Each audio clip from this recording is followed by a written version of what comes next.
Oke, selamat siang teman-teman. Ketemu lagi dengan Cindy. Kali ini Cindy mau membahas tentang anjing ya. Mungkin teman-teman yang merawat anjing atau mungkin majikannya yang merawat anjing pasti tertarik untuk menyimaknya. Oke, sebelum Cindy lanjutkan, Cindy tanya dulu gimana keadaan teman-teman di Hong Kong, di Indonesia, dan mungkin di negara lain. Semoga selalu sehat walafiat, segar bugar, dan tentu saja banyak atau lancar rezeki. Oke teman-teman, ini terjadi minggu kemarin di Hong Kong. Mungkin teman-teman yang merawat anjing akan lebih paham atau mungkin mendalami ya. Itu di Hong Kong kan ada toko atau shop ya, shop yang khusus menjual anjing atau mungkin khusus merawat perlengkapan atau mungkin menjual perlengkapan anjing, dan ada klinik anjing juga banyak ya di Hong Kong. Nah ini di shop anjing teman-teman yang menjual produk-produk anjing dan sekalian mempunyai servis memotong rambut anjing, terus mungkin membeli obat atau makanan anjing, atau mungkin untuk memandikan anjing. Kan kadang majikan yang anjingnya sulit perawatannya itu kadang setiap seminggu sekali atau mungkin 1 bulan sekali dibawa ke shop anjing, dipotong rambutnya, dimandiin atau mungkin dimas gitu ya, dipijet gitu ya. Banyak sekali di Hong Kong yang shop anjing seperti itu. Ini anjing si majikan ya, si yang punya anjing ini membawa anjingnya ke shop anjing itu tadi untuk dipotong rambutnya, terus sekalian dimandiin gitu ya. Tentu saja si empunya anjing, yang punya anjing nggak menunggunya di toko atau di shop tadi. Dia mungkin pulang terus kira-kira berapa jam kemudian menjemput anjingnya gitu, karena perawatannya mungkin memakan waktu berjam-jam ya teman-teman. Memotong rambut, terus mungkin sekalian memandikan gitu ya. Terus juga ada tempat untuk menitipkan seharian atau sementara setelah dicuci bersih atau dipotong rambutnya, menunggu si pemilik anjing datang kan dititipkan di situ atau ditaruh di situ gitu. Nah anjing ini lucu, unik sekali teman-teman, karena anjingnya kadang anjing kalau sama si yang punya itu nurut atau patuh atau manut ya, tapi kadang sama orang lain nggak kenal gitu, kadang agak nakal atau mungkin agak nggak suka gitu kadang. Karena dulu Cindy juga merawat anjing, itu paling tidak tahulah anjing kalau kita rawat atau setiap hari ketemu gitu patuh atau nurut. Tapi kalau ada orang yang asing itu kadang terlalu nakal atau nggak mau dipegang atau mungkin takut dipegang kayak gitu ya. Ini juga terjadi di shop itu tadi teman-teman. Lah anjing itu mau dipotong rambutnya dulu sebelum dimandiin, kan dipotong terus nanti dimandiin gitu. Mau dipotong rambutnya, anjing itu nggak mau atau mungkin berontak karena shop ini asing bagi si anjing ini.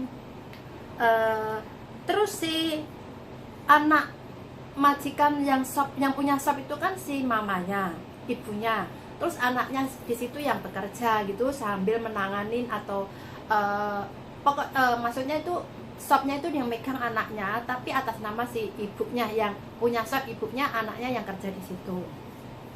Lah mau dipotong rambutnya, anjing itu nggak mau atau mungkin agak nakal, nggak mau diajak kerja sama lah, anggap aja gitu. Si anak ini, anak si majikan ini marah teman-teman. Mungkin terlalu gimana ya, terlalu nakal bagi dia si anjingnya. Terus anjingnya akhirnya dipegang. Setelah gitu apa yang terjadi teman-teman? Ada 4 kekerasan yang dia lakukan pada si anjing ini. Terlalu kecil dan terlalu kejam teman-teman. Lah si anak majikan, si anak yang punya toko itu tadi nggak suka anjingnya nakal, akhirnya dia ambil tongkat kecil untuk istilahnya tongkat untuk memukul itulah teman-teman. Mungkin dulu teman-teman pernah sekolah atau mungkin pernah dipukul ibu pakai tongkat kecil ya, mungkin kayak sapu lidi tapi agak besaran dikit gitulah, mungkin sebesar jari tangan orang dewasa lah gitu. lalu dipukulkan ke anjing itu berkali-kali, otomatis anjingnya kan lari ke sana ke sini sambil berontak ya teman-teman. Dipukul kan sakit, apalagi itu kan anjing kesayangan yang punya anjing tadi. Mungkin di rumah si yang punya anjing itu nggak pernah memukulnya, jadi mungkin si anjing itu terlalu ketakutan, akhirnya semakin berontak teman-teman. Terus dipukul pakai tongkat itu tadi, si anjing semakin menggonggong dan semakin berontak. Lah, karena terlalu berontak tadi, anjingnya itu lalu ditaruh di bawah teman-teman. Kan untuk dipotong rambutnya kan ada meja yang khusus untuk berdiri terus memotong rambut si anjing ya. Lah karena terlalu berontak setelah dipukul tadi, akhirnya diambil, dilempar ke bawah itu anjingnya.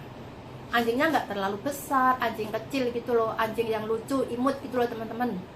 Lah setelah sampai di bawah, lalu dia tendang pakai kakinya berkali-kali teman-teman. Lah anjing jatuh, terus bangun ditendang lagi, jatuh bangun ditendang lagi, sambil menggonggong itu mau lari ke sana ke sini, tapi kan karena lehernya terikat kan nggak bisa lari terlalu jauh kan, paling ya sekitar situ. Lalu ditendang lagi teman-teman. Anjingnya berontak berkali-kali teman-teman. Ya jelas saja dia merasa sakit, mungkin berontak kayak kita ditendang orang. Kalau merasa sakit kita kan otomatis berontak atau menghindar. Anjing pun juga gitu. Terus akhirnya karena merasa kesakitan dan berontak, si anak yang punya toko tadi juga marah teman-teman. Akhirnya kepalanya anjing tadi diangkat, terus itu anjingnya kepalanya dipukulkan ke tembok teman-teman. Kayak ini dipukulkan ke tembok gini, dipukulkan ke tembok begini. Lah otomatis anjingnya kan semakin kesakitan, kakinya kan bergerak-gerak, menendang-nendang, pengen lari, pengen lepas dari pegangan orang itu tadi teman-teman. Semakin berontak si yang punya toko tadi, yang punya shop tadi, semakin menamparkan itu badan sama kepalanya ke tembok teman-teman. Tembok yang ada di dekat tempat untuk potong rambut tadi. Anjingnya semakin berontak, semakin berontak.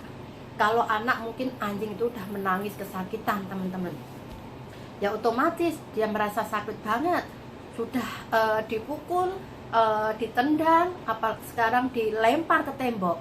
Dan sekarang yang paling tragis lagi, setelah si anjing itu badannya merasa terlalu kesakitan,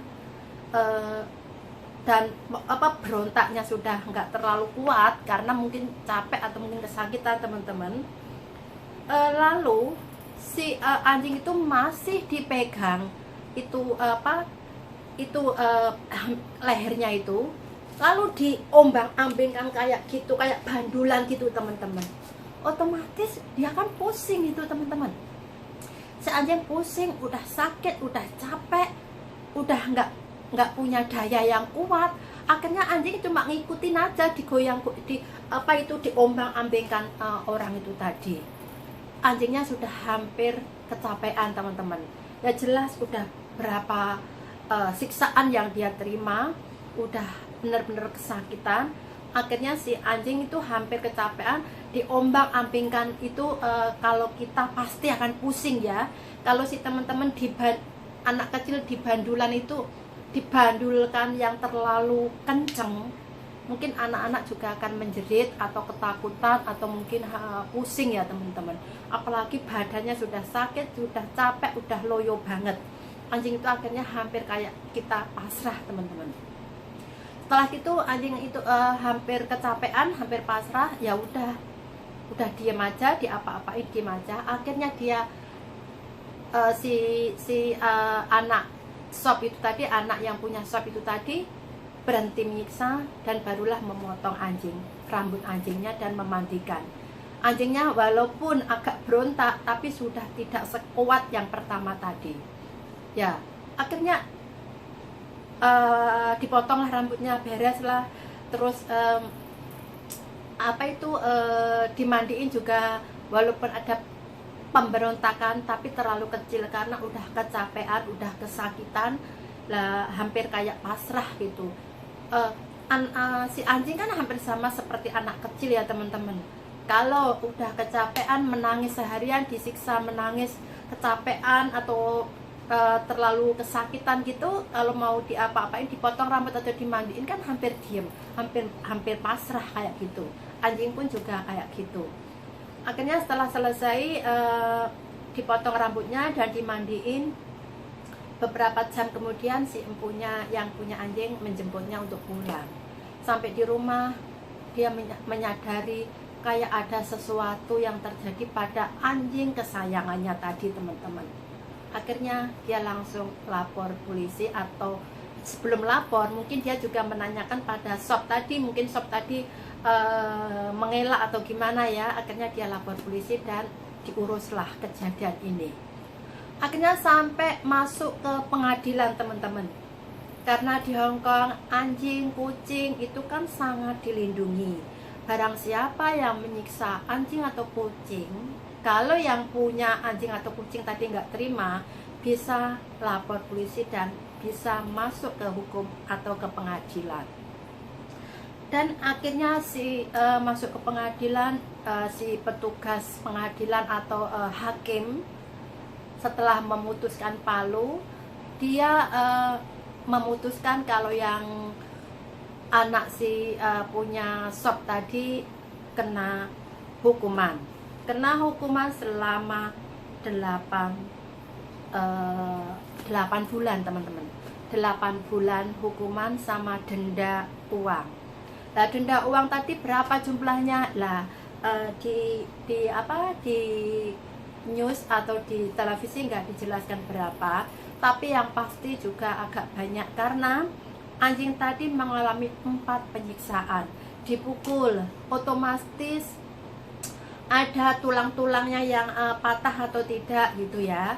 Terus setelah dipukul ditendang, otomatis juga sama, dicek itu tulangnya ada masalah atau tidak, ada patah tulang atau tidak juga gitu. Terus dilempar atau ditamparkan ke tembok tadi, serta diombang-ambingkan tadi, juga diseleksi oleh dokter hewan tentunya ya, dokter hewan. Si anjing ini mengalami stres atau mungkin gagar otak atau tidak, juga diseleksi teman-teman. Terus ini perlu penanganan khusus ahli psikoter itu ya teman-teman, ahli jiwa yang orang-orang kan kadang kalau terganggu jiwanya atau mungkin stres itu kan dibawa ke dokter ahli kejiwaan. Anjing pun juga seperti itu teman-teman, dia mengalami stres atau tidak, jiwanya atau otaknya terganggu atau tidak, pecah atau tidak, juga diseleksi oleh dokter hewan khusus ya teman-teman. Jadi itu dendanya juga disesuaikan. Kalau sampai patah tulang, terus si anjing harus mengalami terapi kejiwaan, juga itu biayanya juga berapa. Terus kalau patah tulang itu perlu penanganan, bisa sembuh total tidak, juga diurus biayanya. Jadi yang punya shop tadi kena denda uang yang juga tidak sedikit jumlahnya, terus masuk penjara 8 bulan, serta ditutup shopnya, tokonya anjing tadi. Padahal si anak yang punya shop itu tadi juga punya anjing loh teman-teman. Dia juga punya anjing, anjingnya juga nurut. Kemungkinan ini cuma tebakan Cindy aja ya, cuma perkiraan Cindy aja, atau mungkin anjing itu sudah terlalu lama atau terlalu stres disiksa seperti tadi, akhirnya dia patuh ya. Mungkin juga kayak gitu, juga gak tahu. Karena dia punya anjingnya juga nurut, tapi kita juga nggak tahu nurutnya anjing karena takut disiksa lagi seperti anjing tadi, atau mungkin memang anjing itu anjing penurut, juga tidak tahu. Jadi seperti manusia ya, kalau kita punya anak, otomatis kita sangat mencintai anak, Jadi kita nggak akan mungkin menyiksa anak kita, apalagi anak orang lain ya teman-teman. Padahal waktu memotong rambutnya anjing atau memandikan itu dia juga bayar ya teman-teman. Kenapa sampai tega menyiksa anjing seperti itu? Nah sekarang dia harus menerima imbalannya, kena denda dan masuk penjara. Terus sop jalan dia untuk memenuhi kebutuhan sehari-harinya itu harus terpaksa ditutup, nggak bisa beroperasi lagi karena dia punya kriminal, walaupun kriminal ke anjing ya teman-teman. Karena anjing di Hong Kong itu juga sangat dilindungi. Biaya merawat anjing atau mungkin hukuman menyiksa anjing itu juga hampir sama. Hukuman kita menyiksa anak-anak atau mungkin biaya kita merawat anak yang masuk rumah sakit kayak gitu juga hampir sama teman-teman sebetulnya. Jadi teman-teman di Hong Kong yang majikannya punya anjing, kalau teman-teman tahu majikan sangat menyayangi anjing, juga rawat dan sayangilah anjing itu. Jangan sampai menyiksa, karena kalau kita menyiksa kita akan menerima akibatnya. Karena anjing di Hong Kong juga sangat dilindungi, anjing kucing pun juga kayak gitu. Oke teman-teman, segini aja uraian Cindy tentang anjing tadi. Semoga teman-teman yang merawat anjing lebih hati-hati merawat atau menjaganya. Dan kalau memang teman-teman di Indonesia juga punya anjing atau kucing, rawatlah selayaknya, jangan sampai disiksa. Karena kadang kalau di Hong Kong ya, kadang kalau kita nggak menyukai anjing, tugas kita merawat anjing, mungkin teman-teman juga nggak terlalu suka atau mungkin sebel untuk merawatnya. Istilahnya jangan sampai terjadi, hindarilah untuk menyiksa hewan itu tadi, karena hewan di Hong Kong sangat dilindungi, terutama anjing, kucing, dan mungkin ada hewan-hewan lainnya. Oke teman-teman, segini aja uraian Cindy. Cindy juga akan membahas hal lain di atas atau besok. Kalau teman-teman suka, jangan lupa untuk subscribe, like, share, dan komentar. Oke, terima kasih.